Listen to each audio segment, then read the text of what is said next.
Today we're going to talk about Olympique de Marseille, more commonly just known as OM or Marseille. They're based in the south of France. They're one of France's oldest clubs, founded in 1899. They've won the league 9 different times in the country. The club stadium is known as the Velodrome. It's one of the most intense environments, mostly down to the fans, rabid supporters of this club, that build an incredible atmosphere within this stadium. It holds a shade under 70,000 people. Talking about trophies, they've won the league 9 times, like I mentioned. That's Ligue 1. They've won the Premier Cup competition in the country, Coupe de France, 10 different times, the Coupe de la Ligue, 3 times, and hold the high honor in France of being the country's only Champions League winner, which they won in 1993 against AC Milan. This is their away kit from 2018-2019. The home colors are always an all-white kit, and you can see their fringe color, this blue, is always presented here on the away kit as well as on the neck.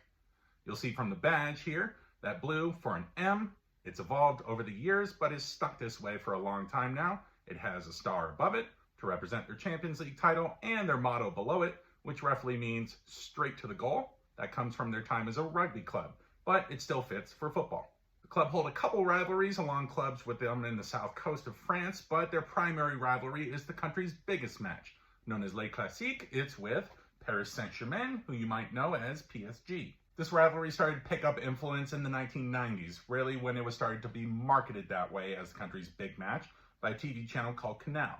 Ironically, not really, was owned by PSG's owners at the time. So, this one has a lot of influence when it comes to North versus South, as well as capital city versus more industrial city. OM have been hit with scandal throughout their history many different times, the most important one being a match-fixing scandal and financial issues that followed the season after their Champions League title in 1993. The match-fixing scandal focused just on a French match at the end of the season there, so that nothing got taken away from them as far as their Champions League title, but they did get relegated to the second league in France and had a lot of trouble within the French media and French football community because of that match-fixing scandal.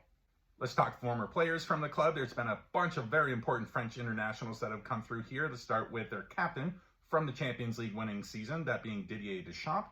You may know him as the current manager of the French national team. He was a very important midfielder for the club at that time and the youngest ever captain to win the Champions League. The second man to mention would be their goalkeeper from that Champions League winning era, that being Fabien Barthez, one of the most important French internationals and potentially their greatest ever goalkeeper, seeing as he was a member of the national team that won the World Cup and the European Championship at the turn of the century. And the third man to mention would be Jean-Pierre Papin, a forward and a great striker and goal scorer in the late 80s into the early 90s for the club, the only man to ever win the Ballon d'Or while playing for Marseille, which he won in 1991, and ironically a member of the 1993 AC Milan team that lost to Marseille in the Champions League final. Okay, let's go talk about current squad, seeing as this is kind of a rebuild squad at the moment. There's a lot of new players coming in. They pushed out a couple of their older, longer-term players. One of the new guys coming in came from Watford. This is Ismail Assar. He's already scored 3 goals in his young career for Marseille, and as a winger, he's one of their best attacking talents.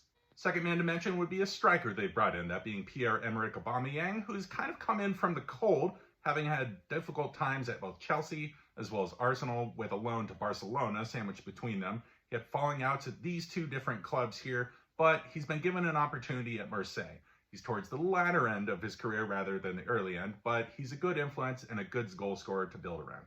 And the last name I'll mention is the Moroccan international Ziadine Ounahi, who you may remember from the World Cup as the star for the Moroccan national team, who became the first African nation to make it to the semifinals of a World Cup. It's a pretty shrewd signing they made in January. He's a good central midfielder and a young player who has a lot to grow on. I think Marseille is a very good place for him. So that's your quick rundown on Olympique de Marseille. Everybody just calls him Marseille or OM. And this is France's only Champions League winner.